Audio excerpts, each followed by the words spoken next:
मुंबई महापालिका निवडणुकीत भाजप शिवसेना युती संदर्भात चर्चेची पहिली फेरी आहे। पहिल्या चर्चेमध्ये भाजप आक्रमक राहण्याचे चिन्ह आहेत।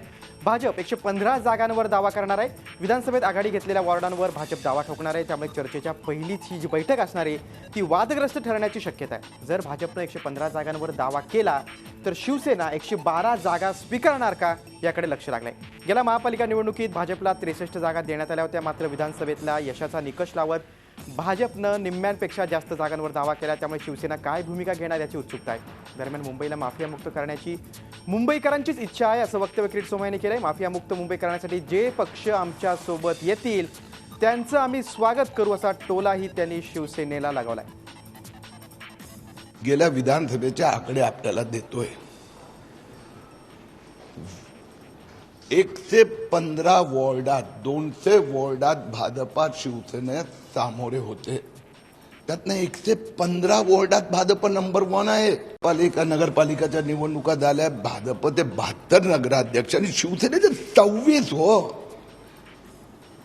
म्हणून परिस्थिती लक्षात ठेवून त्यांनी आमचा जो लढा आहे माफिया मुक्त मुंबई करायचा, आमच्या बरोबर येऊ शकतात, आम्ही स्वागत करू।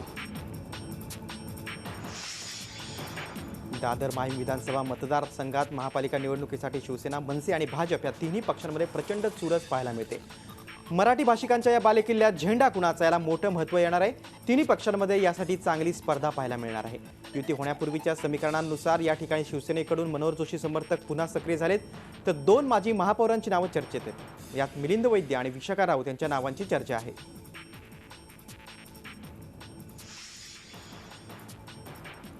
मुंबई महापालिका निवडणुकीत दादरच्या बालेकिल्ल्यात चुरशीचा सामना रंगण्याची शक्यता निर्माण झाली आहे। दादर माहीमच्या 191 वॉर्डमधून भाजपतर्फे खासदार किरीट सोमय्या यांच्या पत्नी मेधा ओक सोमय्या यांना उमेदवारी मिळण्याची शक्यता आहे। हा वॉर्ड महिलांसाठी राखीव झाल्यानं सध्याचे मनसेचे नगरसेवक आणि गटनेते संदीप देशपांडे यांच्या पत्नी स्वप्ना देशपांडे यांना तिकीट मिळण्याची शक्यता आहे, तर शिवसेनेकडून माजी महापौर आणि माजी आमदार विशाखा राऊत यांचं नाव पुढे येते।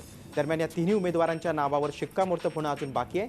दरम्यान शिवसेना भाजप युतीच्या चर्चेत या जागेवरून खटका उडालाय। दोघांनाही हा वॉर्ड हवाय।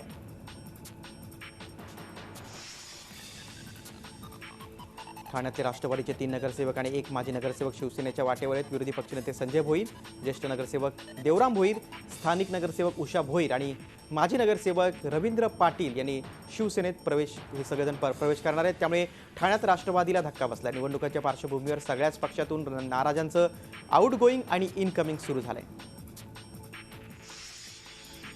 शिवसेना राष्ट्रवादीमध्ये मुंबई महानगरपालिकेच्या पार्श्वभूमीवर पोस्टर वॉर सुरू झालंय। शिवसेनेच्या पोस्टरला राष्ट्रवादीनं पोस्टरच्याच माध्यमातून प्रत्युत्तर दिलंय। शिवसेनेच्या डिड यू नो या कॅम्पेन विरोधात राष्ट्रवादी काँग्रेस पक्षानं मुंबईत पोस्टर लावलेत। महापालिका रस्ता घोटाळ्याला जबाबदार कोण असा प्रश्न यातून विचारण्यात आलाय। विधान परिषदेच्या 5 जागांसाठी काँग्रेस, राष्ट्रवादी आणि शेकापनं आघाडी केली आहे। काँग्रेस अमरावती, नाशिक आणि नागपूर पदवीधर मतदारसंघाची निवडणूक लढवेल, तर राष्ट्रवादी काँग्रेस औरंगाबाद शिक्षक मतदारसंघाची निवडणूक लढवेल। त्याचवेळी शेकापला कोकण शिक्षक मतदारसंघाची जागा सोडण्याचा निर्णय घेतला गेलाय। उत्तर महाराष्ट्रातील नाशिक पदवीधर मतदारसंघाच्या निवडणुकीचा बिगुल आज वाजला। नाशिकमध्ये संरक्षण राज्यमंत्री सुभाष भामरे यांचे जावई डॉक्टर प्रशांत पाटील यांना भाजपनं मैदानात उतरवले। यासाठी आज 4 मंत्री नाशिकमध्ये उपस्थित झाले। खुद्द शिक्षण मंत्री विनोद तावडे यांनी हजेरी लावल्यानं भाजपनं ही निवडणूक गंभीरपणे घेतली आहे। या विभागात गेल्या 2 टर्ममध्ये राष्ट्रवादी काँग्रेसचे सुधीर तांबे यांचं वर्चस्व राहिले। तिचं वातावरण आहे। केंद्रात मोदी साहेबांचं सरकार आणि राज्यातलं सरकार, या दोन्ही सरकारांचा जो विकासाचा कार्यक्रम आहे, अजेंडा आहे, हा लोकांसमोर आहे आणि निश्चितच या निवडणुकीच्या माध्यमातून याच्यावर शिक्कामोर्तब होणार आहे, याविषयी काही शंका नाही। जे मतदार खोटे होते ते 33,000 मतदार रद्द केलेत इलेक्शन कमिशनने।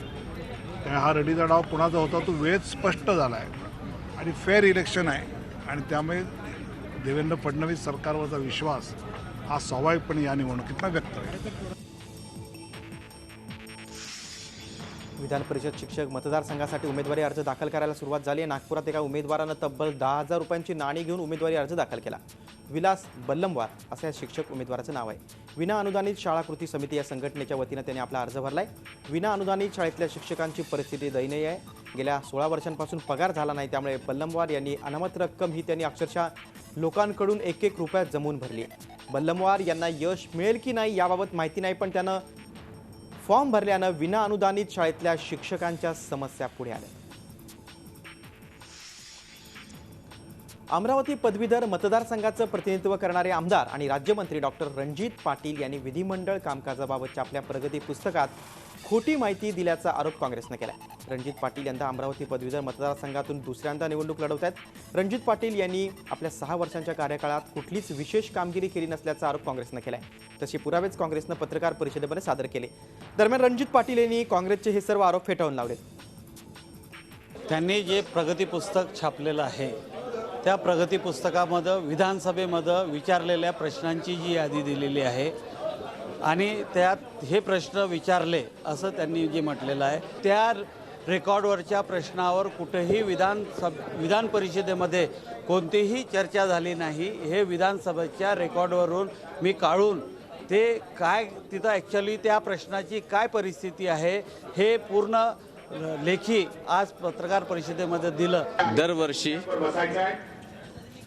पदवीधर आमदार म्हणून कर्तव्य आणि जबाबदारी म्हणून माझा लेख अहवाल प्रसिद्ध करणारा, त्याचसोबत केलेल्या कामाचं आणि करणाऱ्या त्या कामाचं सुद्धा पुढचं सगळं अगदी दरवर्षी आपल्या एका शिक्षक दिनाच्या दिवशी आम्ही दिलेलं आहे. जालना जिल्ह्यातील घनसावंगी बाजार समितीची निवडणूक निकाल जाहीर झाला. या निकालात अंकुशराव टोपे शेतकरी विकास पॅनलचा विजय झालाय. निवडणुकीत राष्ट्रवादी आणि भाजपनं एकत्रित येत युती करून राष्ट्रवादीनं 16 तर भाजपनं 2 जागांवर निवडणूक लढवली. या निवडणुकीसाठी काल मतदान झाल्यानंतर आज निकाल जाहीर झाला.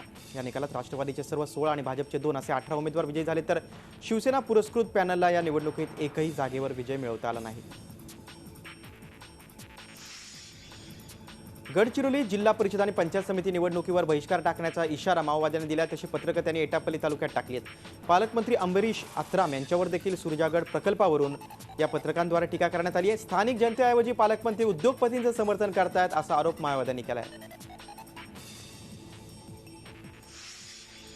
मोदी सरकारच्या नोटाबंदीचा जबर फटका राजकीय व्यक्तींना बसल्याचं समोर आले. गेली अनेक वर्ष सहकार क्षेत्रावर मान टांगून बसलेल्या काँग्रेस आणि राष्ट्रवादीचे नेते नोटाबंदीमुळे अक्षरशः हतबल झाले. काळ्याचे पांढरे करण्यासाठी या बड्या काँग्रेस आणि राष्ट्रवादीच्या नेत्यांनी जिल्हा मध्यवर्ती बँकेत भरपूर पैसे जमा केल्याचा संशय सरकारला होता आणि तो खरा असल्याचं समोर यायला लागले. जमा केलेल्या नोटा बदलून मिळत नसल्यानं या नेत्यांची मोठी कोंडी झाली आहे. अखेर ते सरकारसमोर हतबल झाले. त्यांनी सरकारसमोर हात टेकलेत आणि लवकरात लवकर चलन बदलून देण्याची मागणी त्यांनी सहकार मंत्री आणि केंद्रीय रेल्वे मंत्री सुरेश प्रभू यांना केली. जो काही निर्णय नोटबंदीचा झालेला आहे तो आम्हाला सगळ्यांना आता मान्य करण्याची वेळ पडली आहे. ते आपण केले,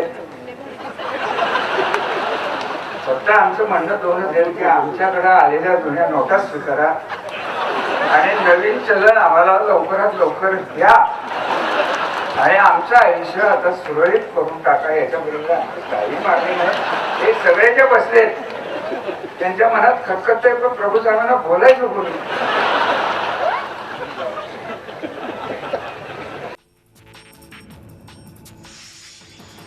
अहमदनगरमध्ये अल्पवयीन मुलीवर अत्याचाराच्या घटना काही केल्या थांबत नाहीत. पाथर्डी तालुक्यात लग्नाचा आमिष दाखवून विद्यार्थिनीवर अत्याचार करण्यात आलाय. जाडदेवळे गावातल्या शाळेत रविराज चौधरी हा शिक्षक गणित शिकवतो. त्यानं पीडित मुलीला 2 दिवसांपूर्वी फूस लावून गावातून पळून नेलं. त्यानंतर तिला बीड जिल्ह्यातील धामणगाव इथं नेऊन तिच्यावर अत्याचार केला. पीडित मुलीच्या तक्रारीवरून शिक्षकावर पाथर्डी पोलीस ठाण्यात गुन्हा दाखल करण्यात आलाय. फरार रविराज चौधरीचा पोलीस शोध घेत आहेत. त्या गुन्ह्याला वाढीव कलम 376 आणि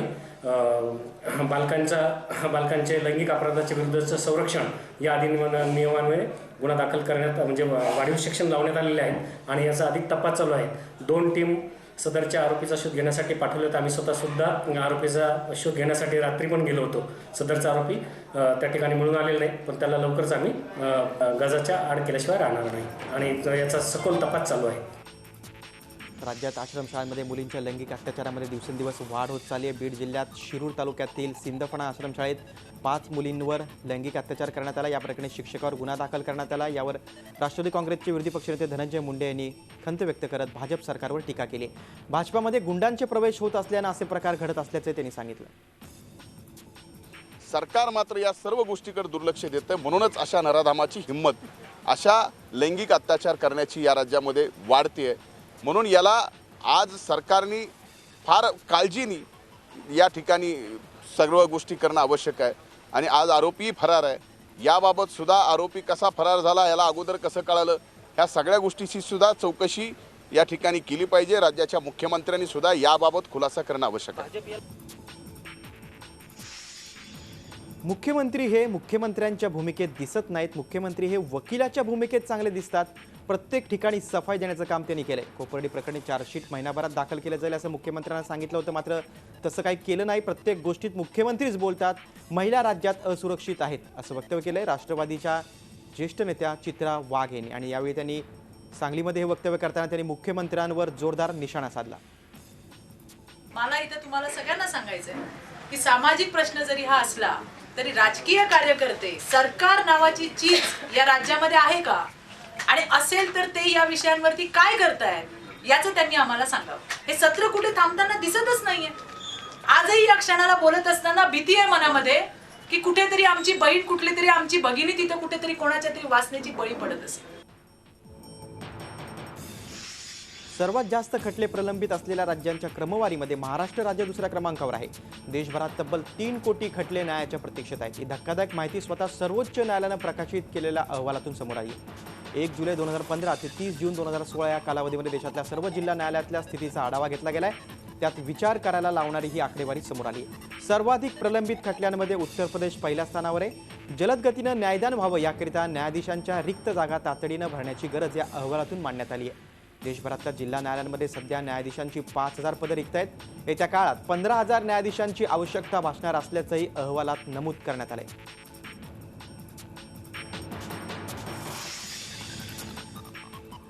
वेंगुर्ले तालुक्यातल्या वजराड ग्रामपंचायत कार्यालय आणि पोस्ट कार्यालयाला लागलेल्या आगीबाबत वजराड ग्रामस्थांनी शंका व्यक्त केली. पोलीस तपासात शॉर्ट सर्किटमुळे आग लागल्याचं म्हटलं असलं तरी ग्रामस्थांना मात्र ही गोष्ट काही मान्य नाही. या आगीची वरिष्ठ पातळीवरून चौकशी करावी अशी मागणी ग्रामस्थ करतायत. वजराड ग्रामपंचायत कार्यालयाला अचानक आग लागल्यानं कार्यालयातील सर्व कागदपत्र जळून खाक झाली आहेत. वीज वितरण कंपनीनं शॉर्ट सर्किटमुळे आग लागल्याची शक्यता फेटाळून लावल्यामुळे ग्रामस्थांनी केलेल्या आरोपाला पुष्टी मिळते. रत्नागिरी येथील क्रीडा विभागाच्या इमारतीवरती असणाऱ्या टेरेसवरच्या लाकडांना आग लागली. टेरेसवर बॅडमिंटनसाठी लागणारं कोडचं लाकडी फळ्या ठेवण्यात आल्या होत्या. या फळ्यांनी अचानक पेट घेतल्यामुळे धुराचे लोणच्या लोण वाहू लागले. अखेर क्रीडा विभागाच्या बॅडमिंटन कोर्टवर खेळणाऱ्या मुलांना आणि जिममध्ये व्यायाम करणाऱ्यांना सर्वांना बाहेर काढण्यात आलं. दरम्यानच्या काळात अग्निशमन दलाच्या गाड्यांना पाचारण करण्यात आलं. अग्निशमन दलाच्या 2 गाड्यांनी आग आटोक्यात आणली आणि मोठा अनर्थ टळला. अकोला शहरातील खैर मोहम्मद प्लॉट भागात 2 गटात झालेल्या वादातून कार जाळण्याची घटना समोर आली आहे. रिक्षाचं भाडं देण्यावरून ही घटना घडली.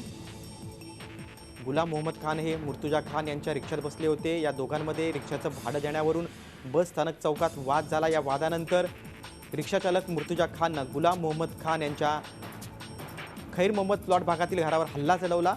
यामध्ये मुर्तुजानं गुलाम यांच्या मालकीच्या कारला आग लावली. यामध्ये कार पूर्णतः जळून खाक झाली. याशिवाय गुलाम यांच्या घरासमोरील शौचालयाची तोडफोड केली. या घटनेनंतर या परिसरात मोठी दहशत पसरली होती.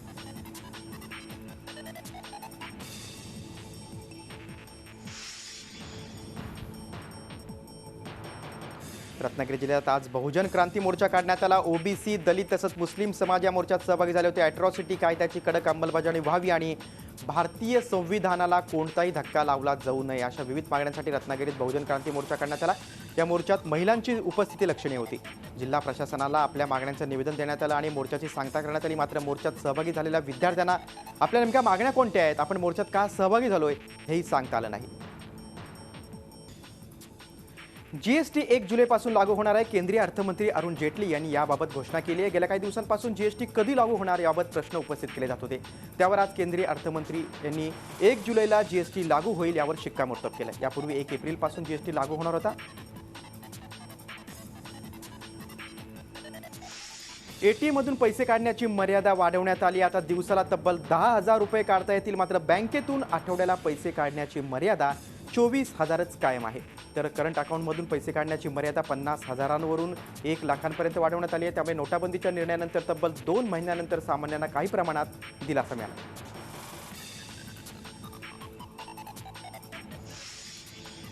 गर्भ सुदृढ नसल्यामुळे गर्भपात करण्याची परवानगी मागणारी याचिका सर्वोच्च न्यायालयानं मान्य केली आहे. या संदर्भात मुंबईतल्या एका महिलेनं आपल्या पतीच्या नावानं याचिका दाखल केली होती. या जोडप्याला सर्वोच्च न्यायालयाकडून दिलासा मिळाला आहे. कायद्यानुसार 20 आठवड्याहून अधिकचा गर्भपात करायला कायद्यानं मनाई आहे.